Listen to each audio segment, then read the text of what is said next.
Hola, hola, personas, gente bella. Hoy os vengo a contar un poco acerca de los subgéneros de la narrativa. Y no hablo del romance, el drama, el misterio, terror, fantasía, ciencia ficción. No. Hoy tengo que hablar más del cuento, el mito, la bitácora, la leyenda, la anécdota e inclusive la noticia y la crónica, porque sí, aunque te suenen de otro planeta, también son parte de este amplia rama de de la lengua que vendría siendo la narrativa. Vámonos con calma y empecemos por el inicio. El cuento, ¿qué es lo primero que se te viene cuando piensas en eso? ¿Cómo sabes que estás frente a un cuento? Tal vez porque sea algo con dibujitos, tal vez porque es algo corto, sencillo de entender, o tal vez porque tiene un final inesperado, o tal vez porque simplemente le has leído muchos cuentos y pues te parece un cuento, ¿no? Bueno, sea como fuere que identifiques un cuento, al final pues sí tiene ciertas características, pero si notas estas características las va a compartir con otras cosas como lo son la leyenda. ¿Son personajes ficticios? Sí, porque actualmente no existen los dragones que escupan fuego, ni tampoco los volcanes que hablen. Así que pues sí, pueden ser personajes ficticios. Narran cosas. Pues sí, te narra la aventura de una princesa que va en búsqueda de un dragón que escupe fuego para salvar a su familia. Narra cosas. ¿Qué puede narrar cosas? Una noticia nos narra los hechos noticiosos. Son cortos. ¿Qué son cortos? Los cuentos son cortos, las leyendas son cortas, varios mitos también son cortos, esos pueden ir un poquito más largo a veces. Y también los hechos noticiosos, hay que recordar, tener una buena síntesis de la información es parte de una noticia. Estas se leen rápido en las carreras, entonces tienes que poder enterarte de todo rápido y concretito, ¿no? Entonces eso es lo primero que vemos.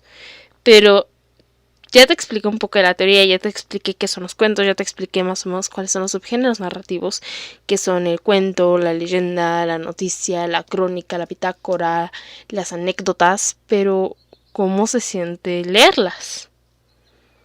¿Alguna vez te has preguntado eso? Pues, yo no digo que soy una lectora hiper experimentada, tampoco, pero pues sí le he intentado echar a la lectura mínimo una vez. Y aquí os vengo a contar un poco de cómo yo me siento cuando leo. En mi caso que me gusta la escritura, hay una frase que me gusta, que es que todo escritor empieza siendo lector. Para tener una buena ortografía, una buena gramática, una buena sintaxis, necesitamos empezar leyendo, viendo cómo se ponen en la praxis las cosas, cómo la teoría se lleva a la praxis. Y la lectura es una buena forma de hacerlo, ya sea que leas un recetario de cocina, un libro de historia, un libro de fantasía o las noticias. Todo te va a aportar a tu acervo cultural y también con ello a tu mejor calidad en los escritos. Esto por la parte más como escolar, la razón principal por la cual nos dicen que leamos en la escuela. Pero ya si tú lo haces por pura pasión, te darás cuenta que también te abre la mente, te enseña cómo pueden ser las cosas y universos alternos. A veces te hace reflexionar sobre tu propia realidad. Te enseña valores en el caso de los niños, para eso están las fábulas que normalmente tienen una enseñanza al final. O si ya nos vamos todavía más al fondo, historias más profundas, también les vamos a encontrar enseñanzas. También nos servirán para abrir nuestro horizonte cultural, ver que no solamente está lo que nosotros llamamos normal, ver que hay muchas otras normalidades y muchos otros pensamientos, y todos esos pensamientos son válidos y correctos. Además de lo que ya te mencioné de ayudarte en la escritura y abrirte más al panorama, a la cultura, también será algo que te hará imaginar, que te hará pensar a ti, que te hará decir, yo puedo hacer esto tal vez, y que inclusive te llegará a despertar esa chispita de querer escribir. Y es normal al final, todo casi siempre. La mayoría de las veces todo lo que el ser humano aprende lo quiere llevar a la práctica, lo quiere demostrar. Así que si lees mucho, posiblemente quieras demostrar que sabes de lo que hablas, y una forma de hacerlo será en la escritura. Así que también podría despertar esa pequeña chispita de querer escribir. Ya llevamos 3. El saber escribir, o sea, que tengas la que tengas los recursos y el conocimiento para saber escribir, y no solamente en teoría, sino también viéndolo en la práctica, que te abra tus horizontes y que te despierta esa chispita de la escritura. También no solamente servirá para estas cosas que ya anteriormente te mencioné, también te hará, bueno, pues sí, una sí, siendo honesta, sí tiene que ver. Al abrir tu horizonte te dará más temas de plática, te hará una persona más culta, y al ser más culto eres más conocedor, eres un pensador, ya que reflexionas de lo que ocurre, y lo que aprendes o lo que lees lo puedes llevar a una realidad, lo puedes llegar a reflejar en tu actitud y tu comportamiento. Siendo así que la lectura no es solamente algo que se va a quedar en ti, que tú lo puedes reflejar, externar, mostrar y con ello impactar a una persona. Siendo que a la larga pues esto te va a ayudar para relaciones sociales, para ser alguien interesante en conversación, o inclusive simplemente para poder pasar los 5 minutos en el salón de clases en lo que esperas al maestro. Bueno, en conclusión, sí, ahora sí fue un poco más rápida, porque si no me echaría media hora filosofando acerca de qué se siente leer. O sea, que lloras, sufres, ríes, carcajeas, a veces se te queda viendo con cara de ¿estás bien? ¿Estás bien? No te me estás petateando. Y no te estás petateando, simplemente estás llorando porque ya mataron a un personaje. Pero en fin, regresando, que ya se me están yendo las cabras al monte. Los cuentos, la experiencia lectora y en general todo esto que te he contado hasta de la narrativa, no solamente es porque te quiero aventar un chorro de teoría, no, sino que te quiero llevar explicándote un poco de cómo yo me siento a leer y que te llegue a picar un poquito esas ganas de tomar un libro, ya sea, llámese novela gráfica, llámese cómic, llámese cuento, libro de leyendas, compilatorio de poemas, que sea un poemario, una novela, llámese como quieras que lo llames, pero que te llame la atención la lectura. Leer no es una cosa tan imposible como parece.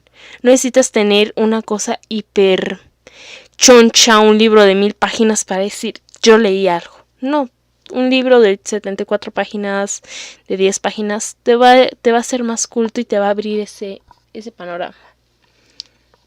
Siendo así que eso es lo que yo busco, abrirte panorama, inspirarte a querer abrir un libro, querer leerlo, querer analizarlo y ponerte a pensar, ¿qué estoy leyendo? ¿Por qué estoy leyendo? Meterte en la cabeza del autor, diríamos, y preguntarte, ¿por qué usted escribió esto? Y que tú mismo te contestes, lo escribió porque pasaba esto en el contexto social, por ejemplo, el niño de la pijama de rayas. ¿Por qué escribió esto? Para expresar cómo se veía o cómo se vivía dentro de los campos de concentración nazis. ¿Con qué finalidad? Pues con esa, expresar, comentar, informar a través de una manera más calmada tal vez, pero al final dándote a entender y dándote a conocer, culturizándote de lo que pasaba. ¿Qué pensaba el autor? Viene en la razón por qué lo escribió. ¿Y qué onda? ¿Cuál era el contexto? Pues era la Segunda Guerra Mundial, teníamos a Hitler, los nazis, los judíos, la URSS en ese momento todavía. Entonces ahí ya te puedes empezar a comunicar con el autor y al final el leer también te va a llevar a curiosidad. También te va a llevar a querer descubrir por qué es que estaban redactando esto, qué ocurría en los campos de concentración, regresando al ejemplo del niño de pijama de rayas. O si ves alguna palabra que te saque a ver qué significa. Eso es lo que yo quiero ver en ti, despertarte esa curiosidad. No solamente que te quedes con lo teórico de que cuáles son los tipos de narradores, cuáles son los tipos de ambientes, qué es el subgénero narrativo, qué es un texto dramático, uno lírico, uno narrativo, qué es un hecho noticioso, qué es una crónica, qué es una leyenda.